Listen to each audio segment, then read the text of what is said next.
This is what I'm going to be doing because I'm going to go in multiple times. And dip back into the water to help this flow. It doesn't matter if you drip it like I've done. What you're doing here is actually making the most of what water can do with watercolour. And while it's still wet though, you can try and apply the strongest, even put the paintbrush into the paint rather than in the water. Into it if you've got a lump of paint still, and put it on. Did you wet your paint first? I didn't in that case, but effectively what it is it's now wet. So I'm introducing paint to a wet area. No, it's not running. Is it not running? Okay, that's interesting. So it just might be a more taut brush. Introduce just lots of water underneath, don't worry, just keep it going. Just with lots of water. Yeah. Just brush it all over. Yeah, you could even have one to wet and one to paint if you wanted to clear. Just coax it along. Yes, that's it. Yes, it's interesting, isn't it? Everybody's ends up with slightly different results, and actually I've noticed it's already drying. It's very dry atmosphere. I thought it was humid, but actually it seems to be drying incredibly quickly. So before it dries, let's grab some of the sap green or whatever you're going to use for your... Washing out the brush? I have washed out the brush, but it's not the end of the world if you don't. And I'm going to, again, try and add some water to that paint and pop it smack on top of the purple. And a form of sort of neutral colour does start to form in places, but what you've got now is the range from the green to the purple and mixed, the two mixed. See what I mean? So you're actually, instead of mixing the colour green and purple together to make it dark, you've actually got the passage of green and purple together in your painting. Do you see what I mean? So you've got a sort of a running areas within the paint, and it's actually making the most of the nature of the paint. The green, sap green is granulating it a lot. So I'm just sticking my brush back in the water, if it's being stubborn, not running, just get some water and introduce it back into your painting. Is everyone sort of happy enough with that? And remember, the sort of the darkest area should probably be at the base of where you're going to put the star. And actually, dark colours will make dark, but also just solid lumps of paint also. So you can use both.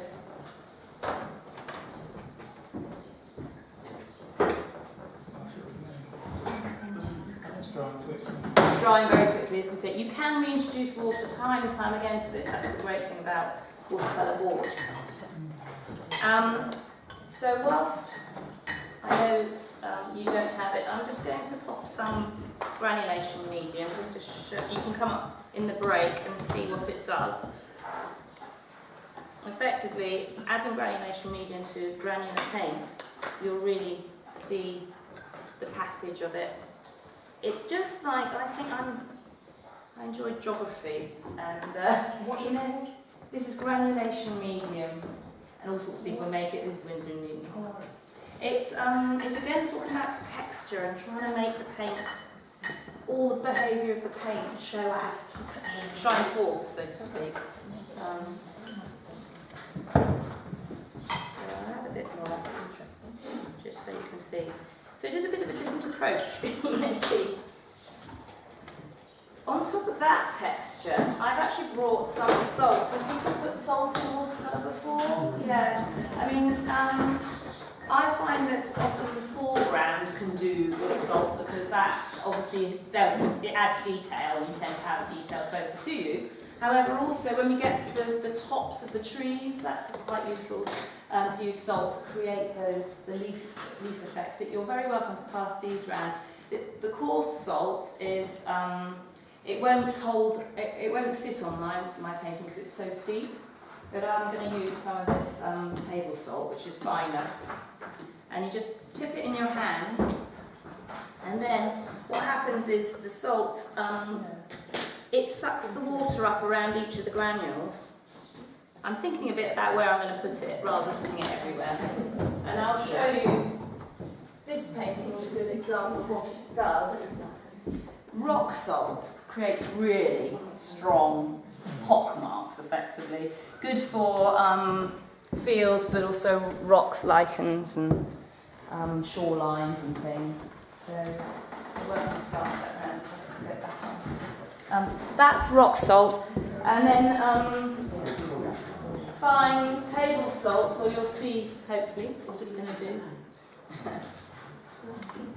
So we started to zone our painting, keeping it really general. So we know where the ground starts.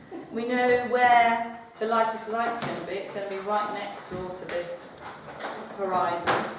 So now I'm going to suggest bringing up the sides, trying to keep this area nice and dry. If it's dry, the paint shouldn't go there. It may do. Oh, that's a bit too much. Better to put it. That's lovely, though, isn't it? Pop it on your hand and sprinkle is what I recommend. Just sometimes, if it dollops in a great pile, all you do is you remove all the paint when you dust the salt off. But that's nicely scattered. So you can see what's happening already on mine. It's starting to have an effect. It does take a little while to do. If your paint is dry, it will not work. So. If it takes a little while to get back to further back in the room, then apply some to the trees later on. I think is what I suggest. It needs to push the paint aside, and your paint needs to be wet. Okay. So almost looks like an ink blot, doesn't it? What we've done, but that's what I tend to like, and I like backgrounds. I have to admit now, cauliflowers and things. I know some people really find them vile. So that's the sort of school of thought that I'm in. So what I'm going to do now is bring up these two sides. I mentioned the idea of turquoise as well. What I'm going to do first of all is go back into my green, I think, and just create a lighter, delicate area where the tree's going to be. And I've turned my brush on its side because I'm going to start really making the most of the rough surface of the board. Where it breaks up, it's quite useful to show sort of, foliage. So I'm turning my brush, and you can see it's not as heavy, the amount of paint. I'm going to introduce a third colour. The one I mentioned was turquoise, because we're getting up towards the sky. And it lifts, the whole sense lifts when there's turquoise. It's yes, it's whatever you're going to use for the sky. Just if it's a heavy dark blue, just use it very thinly. You can of course get hold of if you've got kitchen roll. It's quite useful to have kitchen roll. I should have said that. I have got some here if anyone needs. You can obviously break it up a bit on the edges with that. I wouldn't usually advise using kitchen roll to paint because it's so harsh. It actually leaves really solid edges, but in this case it will be fine.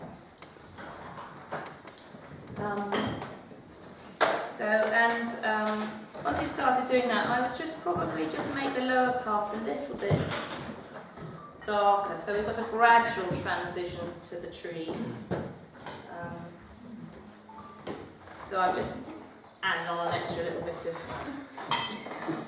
of green, sap green, and I'm actually going in a little bit heavier with the turquoise. Has anyone found the way they can just sort of rub the brush across the surface of the rough paper? And it's quite nice because it leaves these holes and it breaks it up like foliage is. So I've added a little bit of extra density in to make the transition, but also I need to add a little bit of extra purple, just a bit, because otherwise you've got just purple and green, just blue and green, and better that light bounces around enough. picture, so I'm just grabbing just a tiny bit of purple as my dark colour. And I'm just infiltrating that blue and green area with a little bit of purple. I'm going to do the same on the other side. I might just wet this first. It's amazing how yellow sap green looks when you use it really, really finely. And then a bit of the turquoise. Oops.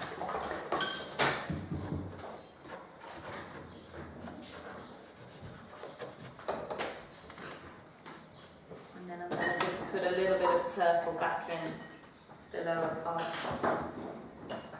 So there's very little detail here, but what we have done is we've planned the composition so we know what we're doing. We can add detail without wasting time because it'll be in the right place.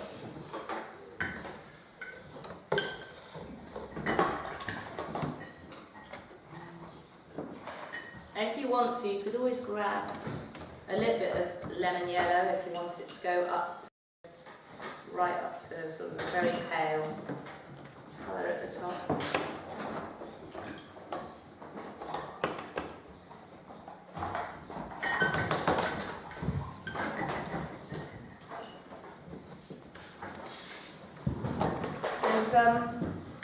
Sometimes, because of the way I paint, if there's gaps where the paint doesn't run, like down here, it's often quite useful. You can paint the rocks and they'll stop, and you can use the gap to create a surface of a lake or a rockfall. Or you can leave them and create like a little, here it's another area just close to my home, where there were breaks in the paint, and I made them into low dry stone walls. And, you just see things coming out of the painting, and that helps keep the imagination going, I think. So if you just watch and see what happens, and I don't know, some of you may have had a sudden sort of interesting pattern emerge. I would not touch that area again because I think that's beautifully mixed. The waters mix it gorgeously there. And I really like the multiple layerings going on there, and I might want to preserve that. And definitely the way that green drifts is really nice. So have a look at your painting all along and try and work out the bits you like, the bits you don't like, and you can come back to them. So, quite dark water, but I'll just press on. We'll change our water in 10 minutes at the break. I think it will probably be all right. So I won't do the sky because you really need clean water for that, and mine's a mess. So next, I think we're going to have to bite the bullet and draw the style. So you've all got your small little pictures. You could base it on that, or put something else in that area. If you can think of something. I don't know, you could put a person if you're good at doing silhouettes. But this is our focal point, so we need to sort of be a little bit careful. Now this is where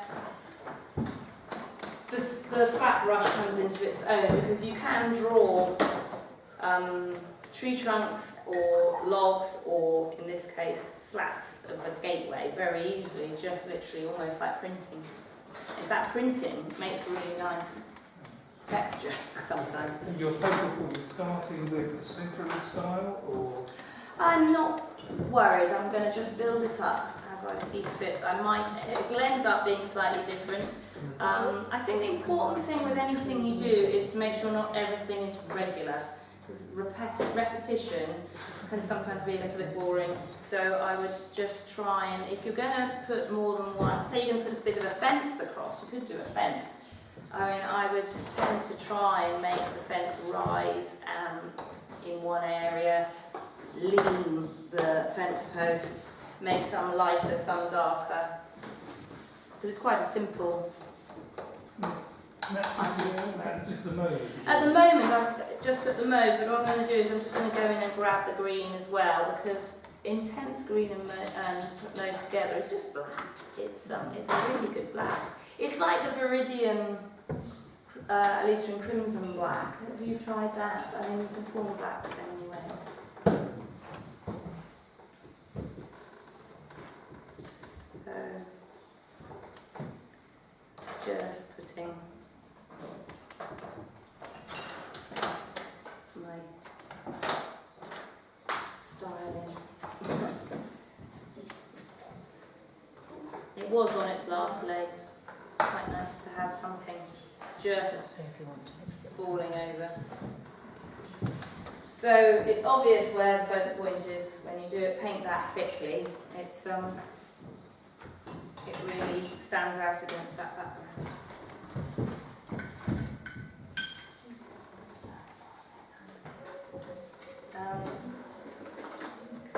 I won't be tempted to add in wire or anything, but you could later on.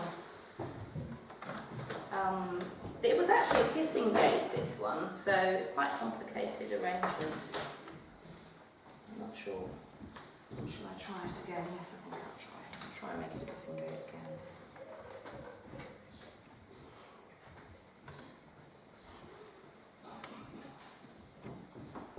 And really, at this stage, you don't need to look at the picture that you've got in front of you. If you've been walking and you've seen these, you can make them curve at the top. I've also painted ones that have got a curve top to them. Okay. And just before the break, I'm going to now balance the picture a bit more.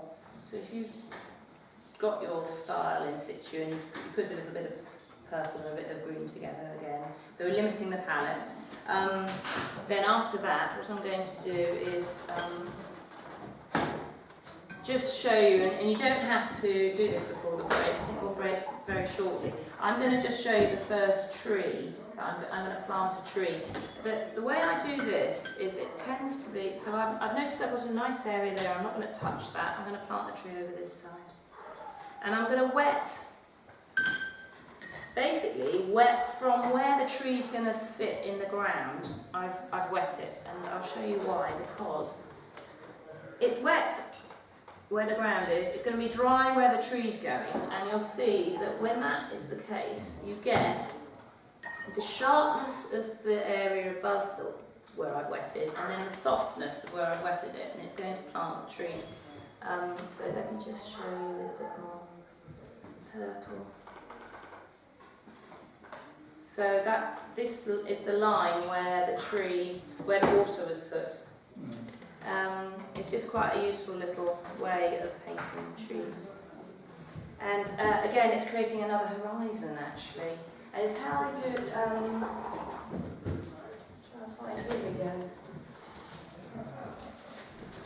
Effectively, with this one, I painted all the ground, but then I re-wet it, and then all of these trees can actually run. As you paint the trunk, it just runs into the wet area and umps up the tone even more, which is quite nice. And very often trees have sort of leaf mould around them, or elbows at the bottom and things, and that can also sort of be developed at this stage. So I haven't bothered with all of the branches and everything, but I'm just working out where the trees are going to sit.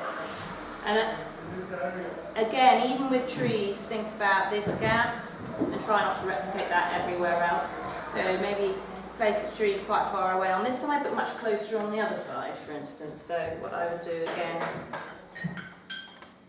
try and avoid the bit that I like.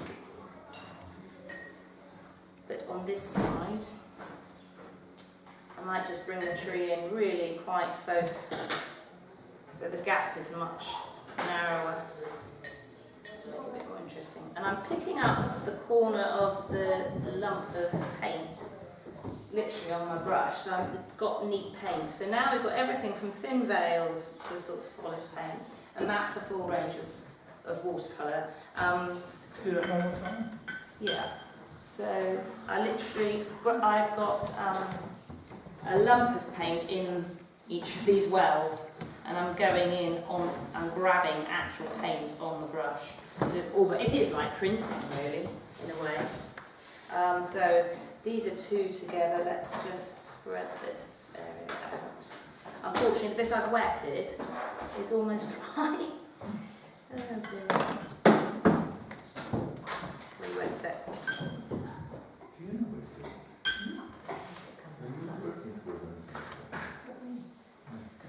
Anyone a bit far away, if you're very come and take a closer look at any time? It must be much harder. So what you're doing is you're basically making the most of wet and dry. Okay. And instead of carrying on developing that, because we'll have time after the break, I just wanted to show you somebody I really admire who absolutely labels on the paint. If you think that's heavy duty. Michael Morgan, who sadly died a couple of years ago, he's Royal Institute of Painting in Watercolour, and I've shown a couple of times at the preview. His work is sold before we arrive at the preview.